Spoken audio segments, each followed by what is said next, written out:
हन्तानं नमो सिद्धानं नमो आयुर्यान्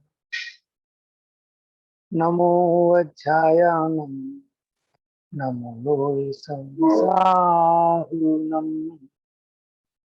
नमः श्री वर्धमान निर्धूत कलिलात्मने सालोकानां त्रिलोकानां यद्विद्या दर्पणायते।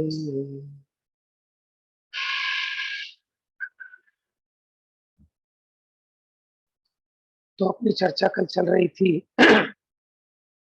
कर्म के उदय और उदीर्णा संबंधी। उत्तम सत्य धर्म के अंतर्गत 4 प्रकार के असत्य की चर्चा प्रारंभ हुई, जिसमें पहले प्रकार का असत्य सत का अपलाप। उसके अंतर्गत अकाल मरण की चर्चा आई और अकाल मरण के बाद उन्होंने कहा इसी प्रकार अन्य कर्मों में भी लगाना। ठीक है, फिर अपनी कुछ चर्चा पुण्य पाप के संबंध में भी हुई कि वास्तव में पुण्य पाप है क्या। देखो, कर्म जीव को सुखी दुखी करता है, ये निमित्त की तरफ से किया गया कथन है। दुखी तो स्वयं होता है, अपनी अज्ञानता से होता है। अगर अपनी अज्ञानता को छोड़ दे तो बाहर में कोई दुख सुख का कारण दिखाई नहीं देता, है ना। सामने वाले ने गाली दी और हम दुखी हो गए तो यही कहने में आता है कि इसने दुखी किया, तो ये निमित्त का कथन है मात्र, है। एक्चुअल में तो हम अपने आप अपनी मान कषाय के कारण दुखी हैं, क्योंकि हमें लग रहा है कि हमारी बेइज्जती कर दी, है ना। तो इसलिए सुख दुख का कारण स्वयं का अपना परिणाम है। पर द्रव्य मुझे सुखी दुखी कर नहीं सकता। लेकिन जब मैं सुखी दुखी होता हूँ, जब मेरे अज्ञान होता है, तो उस समय क्योंकि कोई ये ना मान बैठे कि मैं ऐसा ही हूँ, मेरा स्वरूप ऐसा ही है, तो उस अज्ञान को मिटाने की चेष्टा भी नहीं करेगा, उस अज्ञान को मिटाने का पुरुषार्थ जागृत नहीं होगा। तो इसलिए समझना जरूरी है कि ये जो भाव हुआ है उसका कोई निमित्त है, माने कर्म का उदय। ये मेरा स्वाभाविक भाव नहीं है। अगर कर्म का उदय नहीं होता तो ये अज्ञान मोह राग द्वेष नहीं होती। लेकिन इसका मतलब ये भी नहीं कि कर्म ने जबरदस्ती आपको मोह राग द्वेष कराए। ऐसा ही एक निमित्त नैमित्तिक संबंध है और जीव की ऐसी योग्यता है कि अगर कर्म का उदय हो तब ये जीव रागादि रूप परिणमित होता है। कर्म का उदय नहीं हो तो नहीं होता, लेकिन अपनी कमजोरी से होता है। जैसे वो जो बच्चा एक छोटा सा गडूला लेकर चलता है, ठीक है, तो गडूला उसे नहीं चलाता, चलता स्वयं अपने पैरों की सामर्थ्य से। लेकिन गडूले का सहारा ना हो तो नहीं चलता। बात समझ में आ रही है। उसी प्रकार ये जीव अपनी अज्ञानता से, अपने कषाय से दुखी होता है, लेकिन वहां यथा योग्य बाहर में कर्म का उदय भी निमित्त होता है और कुछ द्रव्य क्षेत्र काल भाव भी उसी के अनुरूप होते हैं। तो इसकी चर्चा अपनी कल हुई थी। एक बार पुनः वो पैराग्राफ देखकर आगे बढ़ते हैं।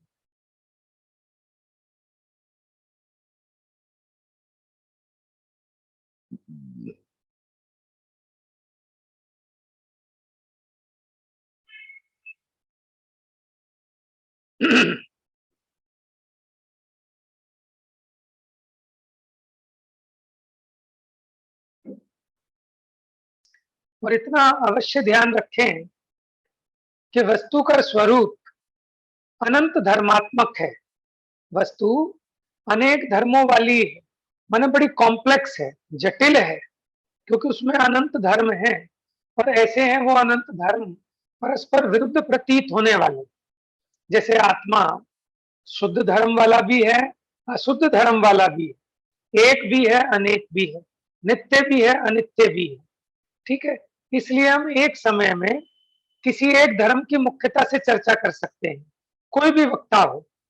लेकिन अपने माइंड को इतना आपको खुला रखना चाहिए, किसी हठाग्रह को नहीं पकड़ना चाहिए कि अभी हमने जितना जाना है वो किसी अपेक्षा से ही है, सर्वथा ऐसा नहीं। बाकी चीजों के लिए भी अपनी बुद्धि को खुला रखना चाहिए।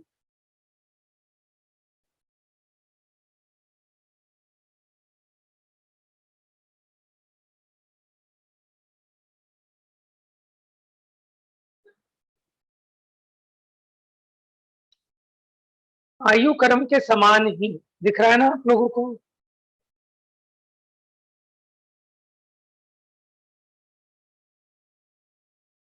चलिए, कौन पढ़ेगा? जिसने अब तक नहीं पढ़ा वो पढ़िए, धीरे धीरे पढ़ना है, बहुत धीरे, समझते हुए पढ़ना है। पढ़िए, कोई भी पढ़िए।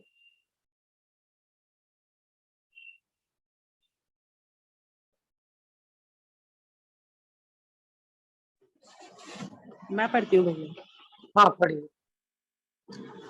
आयु कर्म के समान ही अन्य कर्म भी बहिरंग कारण मिलने पर ही उदय में ही आ जाते हैं।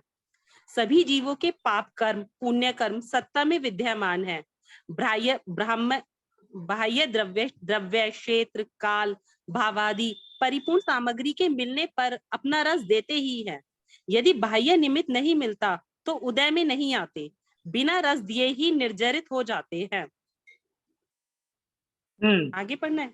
नहीं, ये जो अंतिम लाइन है ना, 2 लाइन है, इसको आप नोट करके रखें और जिनसे आप समझते हो उनसे पूछें, क्योंकि ये अटपटी लग रही है ना सबको, कि इसका मतलब तो ऐसा हुआ कि अगर वैसा द्रव्य क्षेत्र काल भाव नहीं मिला तो कर्म बिना फल दिए निर्जरित हो जाएगा, है ना?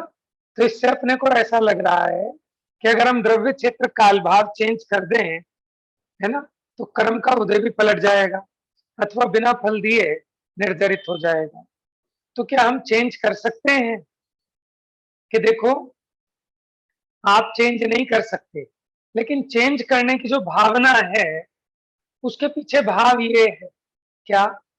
बुद्धिपूर्वक। अच्छा देखो, सुबह पंडित प्रद्युम्न जी का प्रवचन हुआ और उन्होंने इस चीज पर बहुत जोर दिया और बहुत अच्छे से समझाया कि हम भगवान के पास जो आए हैं, ठीक है, हम किस चीज की पूजा कर रहे हैं? विषय भोगों की कर रहे हैं या अपने को वीतराग भाव चाहिए? लेकिन जब हम वीतरागी भगवान के पास जाते हैं, लक्ष्य तो राग द्वेष को मिटाने का है, लेकिन अभी वर्तमान में अपने पास जो प्रॉब्लम है, जैसे हम किसी एक विषय के संबंध में आकुलित व्याकुलित हैं, जैसे किसी का बिजनेस नहीं चल रहा, तो बिजनेस के संबंध में अगर वो आकुलित है तो वो भगवान के पास जाकर ये चाहता है कि मेरी ये समस्या का निवारण हो जाए। अब उसके 2 पक्ष हैं।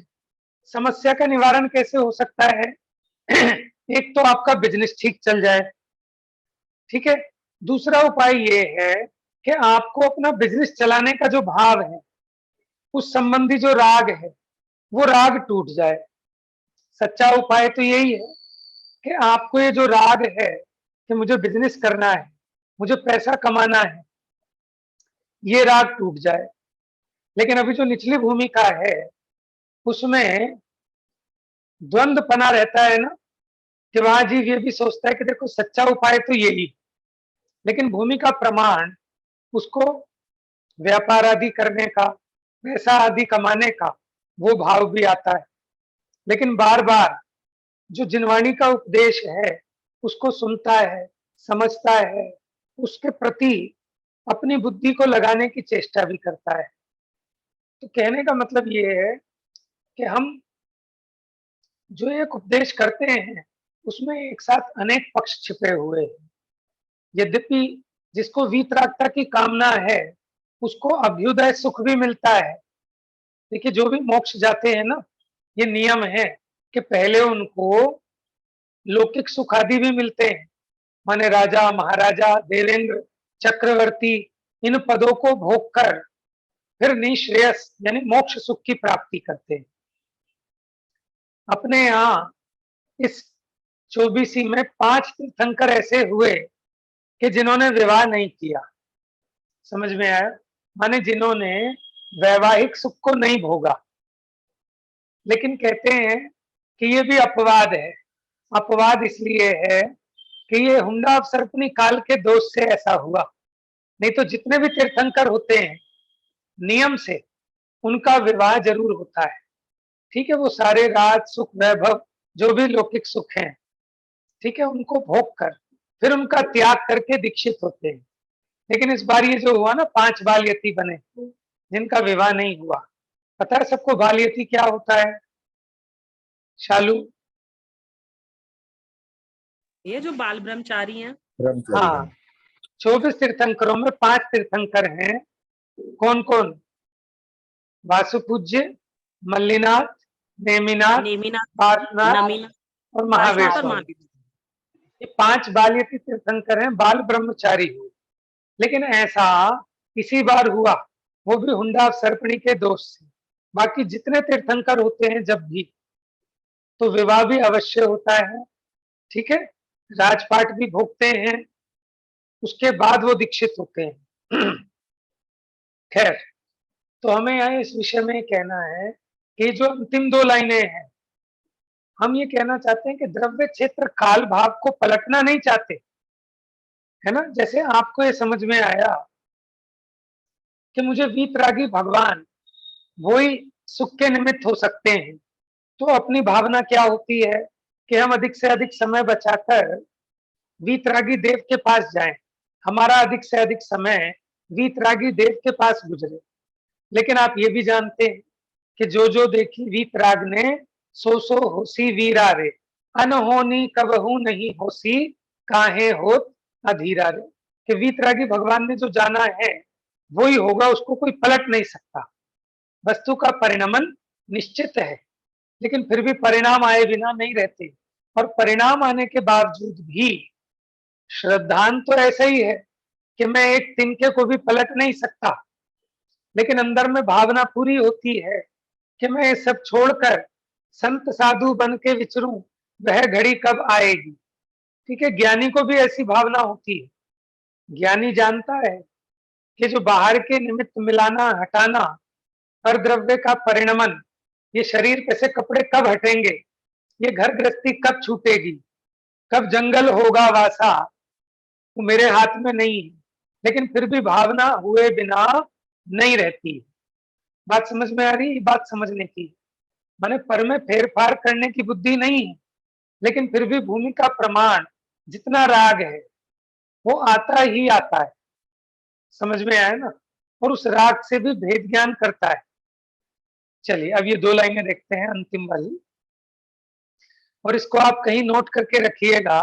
और मैं भी खोज करूंगा कि करना नियोग का नियम भी इस बारे में क्या कहता है, क्योंकि सदासुख दास जी बहुत पहुंचे हुए विद्वान थे।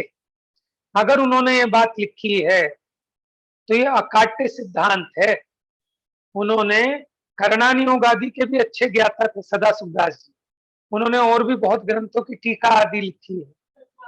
तत्वार सूत्र की जयचंद जी छापड़ा की तो नहीं है वो, सदासुख दास जी की टीका है अर्थ प्रकाशिका तत्वार सूत्र की। इसके अलावा अन्य अनेक ग्रंथों का उन्हें बहुत अभ्यास था। तो इसलिए हम ये भी नहीं कह सकते कि किसी हल्के विद्वान ने वैसे ही लिख दिया हो।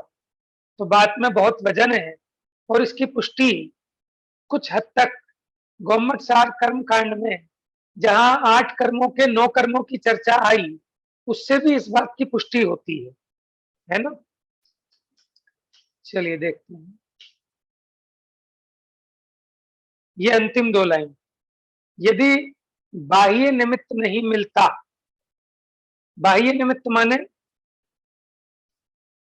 बाह्य द्रव्य क्षेत्र काल भाव आदि, इन्हीं को कह रहे हैं। ये बाह्य निमित्त नहीं मिलता है तो उदय में नहीं आते, बिना रस दिए ही निर्जरित हो जाते। समझ में है? देखो मुनिराजों पर भी कैसे कैसे उपसर्ग हुए, धन्य धन्य वे सूर साहसी, आराधन से नहीं चिगे। देखो उन मुनिराज के ऊपर जो उपसर्ग हुआ, उसे आप पाप का उदय कहोगे कि पुण्य का उदय कहोगे? हाँ जी, मुनिराज के ऊपर जो उपसर्ग होते हैं वो पाप का उदय है कि पुण्य का उदय? भैया है तो पाप का उदय, बट वो उसमें लिप्त नहीं होते। हाँ, ना और पाप का बताइए। ना पुण्य का, ना पाप का ना पुण्य का। हाँ जी, उदय को सिर्फ उदय जानते हैं। हाँ ठीक है, भैया बहुत वैसे अच्छा। इसे पुण्य का भी कह सकते हैं, क्योंकि ना जब उनके ऊपर उपसर्ग होते हैं तो फिर मानो उनकी तपस्या जल्दी पूरी हो जाती है। यस, गुड, बहुत बढ़िया। देखो ऐसे हमें लॉजिक से सोचना चाहिए। क्या कि अगर वो उपसर्ग बाहर में नहीं होते तो भीतर में उतना पुरुषार्थ भी नहीं उछलता। कई बार ऐसा होता है ना, मेरा तो ऐसा है कि मुझे कोई जिस काम के लिए मना करता है ना, तो मेरा पुरुषार्थ और ज्यादा जगता है उस काम के लिए, अब तो जरूर करना है? और ऐसा होता है, ये साइकोलॉजिकल है, सबके साथ ऐसा होता है। बच्चे को भी आप जिस काम को मना करोगे ना कि देख यहाँ पर ये चीज रखी है, इसको बिल्कुल हाथ नहीं लगाना, अब वो उसको जरूर छेड़ेगा। समझ में आया? ऐसे ही हमें और आपको भी ऐसे ही होता है। देखो मुझे ऐसा लगता है कि मैं ये जो जिनवाणी का अभ्यास कर पाया ना, इसमें जिन्होंने मेरा विरोध किया है ना, मुझ पर उपसर्ग किया, उन्होंने बड़ा उपकार किया। अगर वो लोग उपसर्ग नहीं करते, हैरान परेशान नहीं करते, रोज रोज हमारे लिए मीटिंगें नहीं बनाते, हमारी बातों को एजेंडा नहीं बनाते मीटिंग्स का, तो हम जिनवाणी के अभ्यास में लगते हैं। और ये नेचुरली होता है? माने जैसे आपके घर में आप अगर स्वाध्याय करते हैं, जिनवाणी पढ़ते हैं, आपको सब मना करें, हर चीज पे टोके, आपके लिए रोज एक मीटिंग बैठे, ठीक है, रोज आपके साथ झगड़े हों, तो आपको अंदर में एक मजबूती आती है कि अब ये चीज तो मुझे जरूर करनी है, चाहे कैसे भी करें, साम दाम दंड भेद से, है ना? तो जब हमारे शास्त्र हटा दिए, ठीक है, हमारी जिनवाणी हटा दी कि इनको पढ़ने नहीं देंगे, इनको करने नहीं देंगे, तो अंदर में और पुरुषार्थ जगता है कि ठीक है अब ये नहीं करने देंगे, अब हम 4 घंटे करेंगे। अब ये 1 घंटे की मनाही करते हैं, अब हम 4 घंटे पढ़ेंगे, हैं? तो इसलिए जैसे गजकुमार मुनिराज के सिर पर सिगड़ी जलाई, अब जब सिगड़ी जलाई तो वो और बहिर्मुख उपयोग को छोड़कर अंदर में और मजबूती से पकड़ लिया उन्होंने अपने शुद्धोपयोग को, तो जल्दी निर्वाण को प्राप्त हो गए। आप देखो जिन जिन मुनिराज सालों से तपस्या कर रहे थे, केवल ज्ञान नहीं हो रहा था, और जब उसके पुराने बैरी ने आकर उपसर्ग किया, जल्दी से केवल ज्ञान हो गया, है ना? सर्वथा नहीं लेना, एक अपेक्षा से ही, है ना? तो इस प्रकार हम देखें, ऐसे ऐसे कहते भी तो है ना कि पाप कर्म के होते ज्यादा फायदेमंद है, क्योंकि वो हमें और धर्म की तरफ धकेलते हैं और पुण्य कर्म में हम भूल जाते हैं। हाँ, तो आप ही देखना, ये जितने भी कथन हैं, ये एक सापेक्षिक कथन समझना, सर्वथा घटित नहीं होंगे, किसी पॉइंट ऑफ व्यू से ही हम इसको घटित कर सकते हैं, ठीक है? नहीं तो अगर देखें, हमारे अगर ऐसे पाप का उदय हो कि आपको रोटी ना मिले, है ना, आपको जो जिनवाणी सुनने को मिल रही है, आपको जो शास्त्र मिल रहा है, ठीक है, जो आपको आंखों से आप पढ़ पा रहे हैं, कानों से सुन पा रहे हैं, ये भी तो पुण्य का उदय है ना? अगर आपके इतने पाप का उदय आ जाए कि कानों से सुनाई ना दे, आंखों से दिखाई ना दे, आप कोमा में चले जाएं, है ना, जिनवाणी आपको नहीं मिले, सुनाने वाले नहीं मिले, तो बताओ कैसे करोगे? इसलिए सर्वथा ऐसा नहीं है, पुण्य का उदय भी चाहिए, लेकिन बाहर जो अनुकूलताओं वाला पुण्य है उसकी रिक्वायरमेंट नहीं है ना? जैसे मान लो आप, अगर आपको मन नहीं होता, सैनी पंचेंद्रिय पना नहीं होता, तो आप कैसे करते? आप कर ही नहीं सकते थे, इसलिए वो पाप का उदय नहीं चाहिए, उतना तो पुण्य का उदय चाहिए। लेकिन बाकी चीजें जहां जहां हमारी इच्छाएं होती हैं अनुकूलताओं की, जब बाहर में प्रतिकूलता आती है, तो जो हम उसमें अटकते थे, जहां हम सुख मान के बैठे थे, तो वहां से थोड़ी सी अकल आती है कि भैया ये ठिकाना नहीं है, इससे गुजारा नहीं चलेगा, तो जीव सबसे हटकर कटकर अपने यहाँ आता है। बाहर में कोई दुख का प्रसंग आता है, तो जिस जीव ने थोड़ा बहुत अभ्यास किया है, उसको समझ में आता है कि भैया सुख आत्मा में ही है, सुख स्वाश्रय से ही होता है, पर के आश्रय से ना आज तक कोई सुखी हुआ ना होगा। संयोगों को जुटा जुटा कर सुखी होने की कल्पना, ये मिथ्यात्व है ना? क्योंकि संयोग इसको कोई टिका के नहीं रख सकता। अच्छे अच्छे चक्रवर्ती महापुरुष है, उनको भी ये संयोग छूट गए या छोड़ने पड़े, तो इनके आधार से धर्म नहीं होगा। तो जिनमें हम सुख मान के अटक गए थे, जब उन चीजों का वियोग होता है, उसे हम कहते हैं पाप का उदय। लेकिन उनका वियोग होने पर हम अगर धर्म में लग गए, हमारी बुद्धि जागृत हो गई, अगर आप उसको कैसे ले रहे हैं ये आपके ऊपर है। आपको लगता है कि बहुत अच्छा हो गया, कि मेरा भला हो गया, तो आपके लिए पुण्य का उदय है। और आप दुखी हो रहे हैं कि मेरा बहुत बुरा हो गया है। अच्छा देखो, जैसे किसी की बीवी मर गई, तो अब बताओ पुण्य के उदय से मरती है बीवी के पाप के उदय से? है आप जो दुखी हो, जिसने किसी को अपनी बीवी के नाम की सुपारी दी हो और मर जाए, तो उसकी पुण्य के उदय से मर गई। समझ में आया? और जो ये चाहता था कभी नहीं मरे और वो मर गई, तो उसकी पाप के उदय से मर गई। समझ में आया? तो पुण्य पाप, इसमें बहुत अपेक्षाएं हैं, है ना? आपके अनुकूल काम हो गया तो हम पुण्य का उदय कहते हैं, प्रतिकूल हो गया तो पाप का उदय कहते हैं।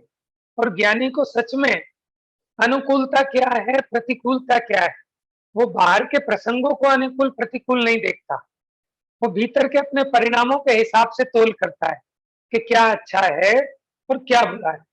समझ में आया ना? हर एक का अपना अलग अलग एंगल है। देखो, एक बच्चे को बहुत सुंदर मम्मी मिली, समझ लो कोई फिल्म की हीरोइन उसकी मम्मी है, ठीक है? अब उसको पुण्य के उदय से मिली कि पाप के उदय से मिली, ये आप नहीं कह सकती। एक दूसरा बच्चा है, उसकी मम्मी सुंदर नहीं है, लेकिन उसको बहुत टाइम देती है, उसके साथ खेलती है, उसको पढ़ाती है, उसको अपने हाथ से खिलाती है। समझ में आया? किसका पुण्य का उदय अधिक है बताओ? जिसकी मम्मी हीरोइन है वो? जिसकी मम्मी दूसरे बच्चे का जिसकी मम्मी सेकंड। सुंदर नहीं है, हाँ जी, बताइए, सब बताइए अपने पॉइंट ऑफ व्यू से। जिसकी मम्मी ज्यादा टाइम देती है वो हाँ अच्छी जी, है। बताओ, सबसे चाहिए मुझे जवाब अलग अलग। हाँ हाँ, सेकंड ऑप्शन। ऐसा नहीं है, ऐसा सर्वथा नहीं है। हाँ जी, बताइए। भैया बच्चे के उदय भावों तो के ऊपर उदय है है, कि बच्चे को उसमें कैसे ईस्ट लगती और है। अनिष्ट की कल्पना से मतलब ये डिसाइड होगा कि हम बहुत उसे बढ़िया, साता मान रहे हैं या साता मान रहे हैं। बहुत बढ़िया बोला। दिशा भाभी का उत्तर भी बहुत सही है कि ये तो बच्चे पे डिपेंड करता है कि उसको इष्ट क्या लगता है। ठीक है, जो मम्मी उसको पूरा टाइम दे रही है, जो उसको अपने हाथ से खिला रही है, तो वो कहता है हाथ जोड़ के, भैया मुझे परेशान मत करो, मेरे दोस्त की मम्मी बहुत अच्छी है, बिल्कुल इंटरफेयर नहीं करती, सुबह ही चली जाती है और आने का कुछ पता नहीं, बिल्कुल मौज में रहता है बच्चा। ठीक है, तो ये तो उस बच्चे पे डिपेंड करता है ना कि उसको क्या इष्ट लग रहा है, आपके हिसाब से थोड़ी। समझ में आया? जैसे मानो एक व्यक्ति लड़की पसंद करने गया, उसके साथ उसके दोस्त भी गए, है ना? अब होता क्या है कि लड़का दोस्तों से पूछता है कि बता भाई कैसी है, तो कहता भाई बहुत बढ़िया है, बहुत बढ़िया है। वो अपने हिसाब से कह रहा है बढ़िया है। दूसरे से पूछता है, वो कहता है भैया तेरी दिमाग खराब हो गया क्या, बिल्कुल बेकार है। अब वो बेचारा फंस जाता है कि बढ़िया है कि बेकार है, बताओ। हर एक की अपनी अपनी नजर है ना, माने जिसको कोई रिजेक्ट कर देता है उसी को कोई सेलेक्ट भी करता है? टमाटर 40 रुपए किलो भी बिकते हैं, 20 रुपए किलो भी। आपको 40 वाले पसंद आते हैं, किसी को 20 रुपए वाले पसंद आते हैं। क्यों? कि सबका अपना अपना नजरिया अलग अलग है, अपने पॉइंट ऑफ व्यू से। समझ में आया? तो इसी प्रकार आप समझना, पुण्य और पाप का उदय अपने अपने हिसाब से है सबका। किसी को इसमें पुण्य का उदय लगता है कि हमारा घर सिनेमा हॉल के सामने है, कि जब मन करता है सिनेमा हॉल में चले जाते हैं फिल्म देखने। किसी को ये लगता है कि मेरे कॉम्प्लेक्स में स्विमिंग पूल है, इसमें पुण्य का उदय लगता है? किसी को पुण्य का उदय इसमें लगता है कि मेरे कॉम्प्लेक्स में जिन मंदिर है ना? तो सबकी अपनी अपनी सोच है। भैया अब देखो, बारिश है किसान के लिए ही। जब उसने बीज बोया तब तो उसको ईस्ट लगेगी, और जब फसल बहुत खड़ी है तब अनिष्ट लगेगी। बहुत बढ़िया। एक ही चीज किसी समय हाँ। में इष्ट लगती है, पुण्य के उदय से लगती है, और किसी समय पाप के उदय से, है ना? जब आप भूखे हैं, आपको रोटी मिली तो पुण्य के उदय से मिली। अब आपका पेट भर गया था, है ना, फिर भी आपके रिश्तेदार के यहाँ पहुंच गए और आप नहीं खा रहे हैं तो बुरा मान रहे हैं, जबरदस्ती आपको खानी पड़ेगी। समझ में आया? और पेट भर गया, फिर दूसरी चीज और स्पेशल बना के ले आए, अब नहीं खाओगे तो उनका मन टूटेगा, है ना? तो वो पाप के उदय से हो रही है। तो आप ये समझना, बहुत वास्ट टर्म है पुण्य और पाप, है ना? हम उसमें ऐसा दो टूक नहीं कह सकते। यानी कुल मिला के आया कि जीव जो सुखी दुखी हो रहा है, अपने परिणाम से हो रहा है, अपनी सोच से हो रहा है। तो हमें कुछ नहीं पलटना, हमें अपनी सोच को सुधारना है। अगर हमारी सोच सुधर गई तो हम हमेशा सुखी रहेंगे। तो ज्ञानियों के सदा पुण्य का उदय है, क्योंकि वो हमेशा सुखी रहते हैं, है ना? और अज्ञानी को कितना भी कुछ भी मिल जाए, लेकिन उसके हमेशा पाप का उदय है, क्योंकि वो हमेशा दुखी रहता है, कितना ही कुछ बढ़िया से बढ़िया मिल जाए। समझ में आया? तो ज्ञान सुख का कारण है और अज्ञान दुख का कारण है। इसीलिए पुण्य को सुख का कारण मानना और पाप को दुख का कारण मानना, ये बंध तत्व संबंधी मिथ्या मान्यता है, ये जीव की भूल है। बात समझ में आई? चलिए, किसी का कोई प्रश्न है? खाली प्रश्न ही नहीं, अगर आपका कोई विचार है तो आप वो भी बताइए। ये मुझे पूछना है, पूछो। पूछिए। भैया जैसे अब जो इंडिया में टाइगर आया है, चीते, सॉरी, तो अगर हम उसकी अनुमोदना कर रहे हैं कि अच्छा है, चलो इनकी प्रजाति खत्म हो रही थी, वो आ गए, लेकिन अब वो जिन एनिमल्स को मार के खा रहे हैं, तो फिर क्या हम उस पाप के भागीदार हैं? मतलब देखिए, या फिर ऐसा भी है कि ये भी कहा जा रहा है कि वो हमारे ही पैसों से आए हैं, मतलब तो इसमें भी हमारी भागीदारी रहेगी अब वो जिन एनिमल्स को मार रहे हैं? देखो, पहले एक कहानी आपने सुनी होगी कि एक सेठ जी ने, ठीक है, खूब दान करते थे, खूब दान करते थे, लेकिन एक बार क्या हुआ कि उनका व्यापार धीरे धीरे चौपट होता गया, उनके पाप का उदय आता गया। अब कोई निमित्त ज्ञानी मिले, उन्होंने उनसे पूछा कि महाराज, क्या बात है कि मेरा दिन पे दिन नुकसान क्यों हो रहा है, हानि हानि क्यों होती जा रही है? तो उन्होंने बताया कि देखो भाई, तुमने एक मछुआरे को 5 रुपए दान दिए थे और उस 5 रुपए से वो मछली पकड़ने का जाल लेके आया, ठीक है? अब उस जाल से वो रोज मछलियां पकड़ता है, ठीक है? और उससे जितनी हिंसा होती है उसमें आपकी भी भागीदारी। क्या कहा? आपने मंदिर में दान दिया और उसके निमित्त से मंदिर बना, शास्त्र आए, अब जीव उसको पढ़कर अपने परिणामों को सुधारते हैं, पुण्य बांधते हैं, लेकिन उसमें आपका भी शेयर है कि नहीं? क्योंकि आपकी अनुमोदना लगी है ना, बात पैसे देने की नहीं है। पैसे देना ये तो एक बाहर की क्रिया है, उसके पीछे आपका एक शुभ भाव है। अरे, ये मेरी जो संपत्ति है, ये इतने अच्छे काम में लगे कि सभी जीव अपने परिणाम सुधारें, सभी जीव स्वाध्याय करें, जिनवानी पढ़ें, है ना, भगवान की पूजा भक्ति करके अपने दुखों को मिटाएं। हमारा ये जो भाव है, उस भाव से निरंतर हमको पुण्य का आश्रय होता है। तो एक समाधान तो आपको मिल गया कि देखो, भागीदारी तो है। भैया हाँ, लेकिन जैसे मान लो कि उस जहाँ 5 रुपए वाला एग्जाम्पल दे रहे हो, उसने ऐसा सोच के नहीं दिया कि वो उसका वो खरीदेगा, उसने तो अच्छे भावों से ही दिया था, तो भी उसको पाप बराबर। लगेगा। देखो, तो पाप भैया इसलिए यही लग रहा नहीं, है। अब हमने भी तो टैक्स इसलिए थोड़ी ना भरा था कि वो हाँ, चीते आएंगे या फिर वो टाइगर देखो, को मारेंगे। सही है। देखो, टैक्स में तो हम ये बात नहीं कह सकते, क्योंकि टैक्स में तो वो दंड है, मजबूरी है, वहां आपके पास ऑप्शन नहीं है। ठीक है ना? आपने उस काम के लिए दान दिया या आपने अनुमोदना की, तब तो आप उसके भागीदार होंगे चीते वाले केस में, ठीक है? लेकिन अगर आप खुश हो रहे हैं कि बहुत अच्छा काम हो गया, तो आप भागीदार हैं। ठीक है? देखो, या तो आपने किया हो या कराया हो या अनुमोदना कर रहे हैं, तो आप भागीदार। लेकिन इसीलिए इन प्रसंगों से अपने को बचना चाहिए। ये सब क्या है? ये भी कथाएं हैं, ये अनर्थ दंड है, क्योंकि बिना मतलब इनमें पाप का बंध होता है। इसलिए मैंने एक दिन कहा था ना कि मुनिराज न्यूज़पेपर के त्यागी होते हैं, क्योंकि इसमें चारों भी कथाएं हैं। जितनी भी न्यूज हैं, ये राग द्वेष को बढ़ाने वाली कथाएं हैं। 6 डाला में लिखा, राग द्वेष कर तार कथा कब हूं न सुनी जे, कि जिससे हमारे राग द्वेष बढ़े ऐसी कथाओं को सुनना ही नहीं चाहिए। सबसे बढ़िया उपाय तो ये है। लेकिन कोई बात नहीं, अभी नहीं छूटता, ठीक है, तो हमें गलत काम की अनुमोदना नहीं करनी चाहिए। हाँ, सोनिया ने जो पूछा, सॉरी नमन ने, कि उसने ऐसा सोच के नहीं दिया था, तो इसलिए दान देने में बहुत सावधानी रखनी चाहिए कि हम कहाँ दान दे रहे हैं, उसका क्या यूज होगा, कहीं मिसयूज तो नहीं होगा। इसलिए त्याग करने में तो आपने नहीं देखना, छोड़ दिया फिर उसकी तरफ देखना नहीं। लेकिन जब दान देते हैं तो दान बहुत सोच समझ के देना चाहिए। किसको देना, क्या देना, कब देना, उसका सदुपयोग हो रहा है कि दुरुपयोग हो रहा है, ठीक है।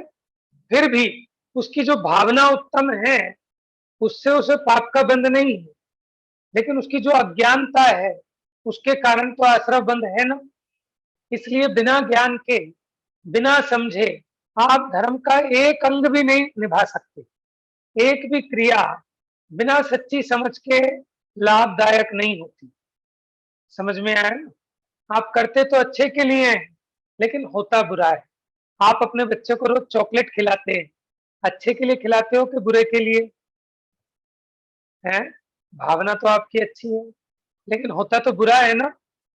बच्चे ने आधा गिलास दूध पी लिया, उसके बावजूद भी आप उसे जिद करके पिलाते हो, इसलिए पिलाते हो अच्छे के लिए, लेकिन होता क्या है? बुरा, क्योंकि आप मोह में अंधे हो। बच्चे ने आधी रोटी खा ली, ठीक है, उसके स्वास्थ्य के अनुकूल है, ठीक है। आप जो जिद करके उसे और आधी रोटी फालतू खिलाते हो, ये आपका मोह का अंधकार है, और इसके कारण उसका स्वास्थ्य खराब होता है। लेकिन हमें समझ में नहीं आता, है ना। ये माँ का मोह है ना, कि बच्चा अगर 4 रोटी भी खा ले तो भी वो यही कहेगी कि कुछ खाया ही नहीं इसने, तो कुछ खाया ही नहीं। समझ में आया? तो इसलिए अज्ञान से बड़ा कोई शत्रु नहीं है, ठीक है। बादाम खाने से सेहत बनती है ना, तो अपने अपने बच्चों को बादाम खिलाना, 100 बादाम खिलाना डेली। खिलाओगे क्या? क्यों? मर जाएगा बेचारा, है ना। तो ऐसे खूब दूध मलाई खिलाओगे, सेहत नहीं बनेगी और बेकार हो जाएगा। तो इसलिए ये जीव अपने मोह को घटाए, अज्ञान को घटाए। देखो, जिनके बच्चों को कुछ नहीं मिलता, वो हमारे तुम्हारे बच्चों से स्वस्थ रहते हैं। माने हमारे ज्ञानम को कोई देखता है ना, पूछता है कुछ खिलाते नहीं क्या, है कि नहीं। माने कोई भी दुबला पतला हो, उसे देख के, हम भी ऐसे पहले दुबले पतले थे, तो सब हमारे घर वालों से कहते होंगे कि ऐसे कुछ खिलाते पिलाते नहीं क्या, कि भैया खिलाने पिलाने से सेहत का कोई संबंध नहीं है ना। और बल्कि होता क्या है, एक कहावत है, हमारी शास्त्री परख वाली आंटी जी उदाहरण देती थी कि पतलों ने घर खाया और मोटों के सराया। पतलों की खुराक ज्यादा होती है, मोटों की खुराक कम होती है, तो खुराक से कोई मतलब ही नहीं है। समझ में आया? जब मेरी खुराक बहुत ज्यादा थी, मैं बिल्कुल पतला था, और मेरी खुराक कम हो गई तो मैं मोटा हो गया। समझ में आया? तो खुराक से कोई मतलब नहीं, ये सिर्फ हमारा अंधकार है, अज्ञानता है ना। और हम अपने बच्चे को टॉर्चर करते हैं। वो बच्चा क्या करता है, मैंने ऐसे ऐसे बच्चे देखे कि माँ रोटी देती है, वो अलमारी के पीछे डाल देता है, और फिर कभी जब दिवाली पे अलमारी की सफाई होती है, या घर में चीटियां वीटियां बहुत सारी मिलती हैं, तो पता लगता है, अरे भैया यहाँ तो इतनी रोटियां पड़ी हैं, और दूध के गिलास को नाली में डाल देता है। समझ में आया? जब मैं छोटा था, हमारे एक कजन है, तो ये पता चला था कि ऐसा करता है, तो वो बेचारा गलत नहीं करता। माने जिस माँ को मोह का ज्यादा ही प्रभाव है ना, वो सोचती है कि इसको क्या खिला दूं और क्या पिला दूं। भैया बच्चा तो अपनी सामर्थ्य के हिसाब से खाएगा, तुम्हारी इच्छा के हिसाब से थोड़ी खाएगा। तो इसलिए विवेक बहुत जरूरी है। माने मुनिराज आपके यहाँ आहार करने आए, चलो छोड़ो मुनिराज तो बहुत बड़ी चीज है, माने कोई ज्ञानी विद्वान धर्मात्मा हमारे यहाँ आहार करने आते, तो भी हम इतना बना देते हैं कि भैया खाने वाला कैसे खाएगा, मर जाएगा बेचारा अगर खाए तो। ठीक है, अगर वो एक एक आइटम भी चखेगा ना, तो उतने में भी उसकी हालत ये हो जाएगी कि सुबह का भोजन करने के बाद शाम को प्रवचन करने लायक नहीं बचेगा। समझ में आया? लेकिन ये हमारा मोह है, हमारी भक्ति है, लेकिन ये अविवेक भी है। ठीक है, भक्ति तो है, बहुमान तो है, लेकिन विवेक भी होना चाहिए। माने मुनिराज को आहार कराएं तो ऐसा आहार कराएं, भक्ति पूरी रखो, लेकिन उनकी साधना में बाधक ना हो। ठीक है, बाकी तो खाने वाले की भी जिम्मेदारी है ना, खाने वाले की भी तो जिम्मेदारी है कि मुझको कितना खाना है। इसीलिए तो वो अंजलि में खाते हैं। थाली में खाएंगे तो आप थाली भर लाओगे, तो अंजलि में लेते हैं, रख भी दोगे, कितना ज्यादा रख दोगे। और थाली में तो आप 6 आइटम सजा के ले आए, अब झूठा छोड़ना नहीं है, इसीलिए मुनिराज बर्तन में नहीं खाते। समझ में आया? तो भक्ति के साथ साथ विवेक का होना बहुत जरूरी है। सच्ची समझ के बिना ये जीव अनादि से पाप ही पाप बांध रहा है, दुखी दुख भर रहा है। एक गाय अपने बछड़े को चाटती है प्यार से, स्नेह से, लेकिन ऐसे चाटती है कि उसके घाव हो जाते हैं बेचारे के। समझ में आया? आप ये सोचना, हम और आप भी यही तो नहीं कर रहे कि अपने बच्चे को बहुत प्यार कर रहे हैं, लेकिन ये प्यार के चक्कर में उनकी जिंदगी तो बर्बाद नहीं कर रहे। समझ रहे हो आप कि हम उसे इतना ज्यादा प्रोटेक्शन दे रहे हैं, इतनी सुविधाएं दे रहे हैं। ये सेम वही बात है जैसे जो गाय अपने बछड़े को चाट रही है और चाट चाट के घाव हो रहे हैं उसके। हम सोच रहे हैं कि हम बहुत बढ़िया कर रहे हैं। ठीक है, तो प्रश्न का समाधान हुआ नमन कि कर तो अच्छे के लिए रहे हो, लेकिन फिर बुरा क्यों हो रहा है? एक और प्रश्न था भैया, पूछ लो। जैसे जैसे हम अपने मानो सोचते हैं हमारे बच्चे का बर्थडे है तो हम विधान कराना चाहते हैं, या फिर लेकिन उसमें एक ऐसी भी होती है कि जैसे कि लोग आते हैं और वो जैसे मान लो धर्म के लिए नहीं, आप हमारे रिलेटिव्स को बुलाते हैं मान लो, तो वो लेकिन उनको कुछ नहीं होता, तो अभिनय भी होती है एक तरह से कुछ ना कुछ तरीकों से, तो वो सब सही रहता है क्या? मतलब उसमें जो दोष लगता है तो वो भी तो हमारे सर ही लगेगा ना? देखो ऐसा है, थोड़ा ना विवेक रखना चाहिए। अगर आप ये सोचोगे दोष लगता है, तो फिर तो मंदिरों में ताले लग जाएंगे, कौन विधान कराएगा फिर? समझ में आया? तो ये जीव रागी है, भोगी है, अज्ञानी है। देखो ज्ञानी बने बनाए तो टपकेंगे नहीं, इन्हीं अज्ञानियों में से ज्ञानी बनेंगे। रॉ मटेरियल तो यही है ना, जो आज अभिनय कर रहे हैं, इन्हीं को थोड़ा सा समझ में आएगा तो यही ज्ञानी बन जाएंगे। जितने भी ज्ञानी हुए सब पहले अज्ञानी थे और ये ज्ञानी बने। तो मैं तो ये कहता हूँ जरूर कराना चाहिए। ठीक है, कि किसी भी निमित्त आपके रिश्तेदार आप वैसे बुलाओगे स्वाध्याय में तब तो आएंगे नहीं, पूजा में बुलाओगे तो नहीं आएंगे। आप अपनी भावना अच्छी रखो। क्या भावना अच्छी रखो कि यहाँ बच्चे का तो बहाना है, वैसे आए ना आए, लेकिन आपके बच्चे का बर्थडे है ना, तब तो वो आएंगे। जब आएंगे तो पूजा भक्ति करेंगे, स्वाध्याय सुनवाएंगे। ये आपका विवेक चाहिए, आप उसको कैसे डाइवर्ट करते हो। तो उस निमित्त से जब उनको एक दिन इतना अच्छा लगेगा, अरे यार मैं तो सोचता था प्रवचन बड़ी मुश्किल चीज होती है, ये तो गजब की चीज है, पूजा तो बहुत अच्छी चीज है, अब मैं रोज ट्राई करूंगा। रोज नहीं कर पाऊंगा तो संडे टू संडे करूंगा।